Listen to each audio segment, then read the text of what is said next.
God of War Ragnarok is one of the most anticipated games of the year and it's going to be amazing when it drops. So how will the game begin?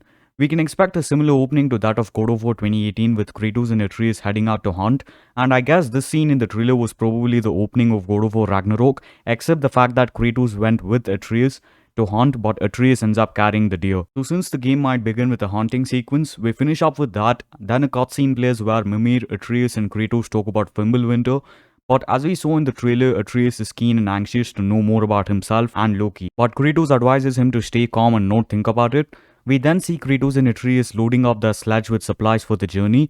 Now what journey am I referring to here? This journey is the one to find Tyr, and as we saw in the trailer, Kratos does agree to find Tyr. So once we move with our sledge, we will be getting our first boss fight in the early sections of the game, just like any other God of War game, and this boss fight will be Freya. Now this boss fight wouldn't have any sort of back and forth in terms of talking, and it would be a fully chaotic and intense fight. Since Freya has a warrior spirit back, it will be a very intense and good boss fight. Kratos and Atreus will come out on top in this fight since Freya is alone and not having any sort of backup such as Thor or any other god. So once they beat Freya, they enter the Lake of Nine, which is now frozen due to Fimbulwinter on the rise, and as we are sledging on the lake, we see a sudden lightning, and this will be our second boss fight, who is none other than the god of thunder, Thor. The reason I'm emphasizing a lot on boss fights is due to the situation of the next game. It's obvious that it's not going to be easy, and the boss fights make the game much more enjoyable. So how will the Thor boss fight play out?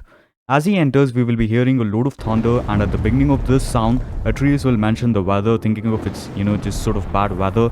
But Mimir is quick to point out that he doesn't like the sound of that, and Thor's entrance will be extremely cool with a load of effects, and he will immediately start attacking us. Now the difference here is that we will be fighting Thor as we ride the sledge, so this makes it much more challenging, and one of the best parts of this boss fight will be a particular scene where Thor channels his lightning towards the sledge, but we quickly move out the way dodging the lightning, and this lightning hits the frozen Lake of Nine, which causes a massive opening in the ice, and through this we get a sort of earthquake, and this will be the awakening of the world serpent. This will be one of the reasons we beat Thor this time, and we can also have a scene where we fight Thor on the world serpent, and this can also be similar to the fight with Baldur on top of the dragon. So due to the serpent's help, we beat Thor and move on to meeting Brok and Sindri for more information on Tyr.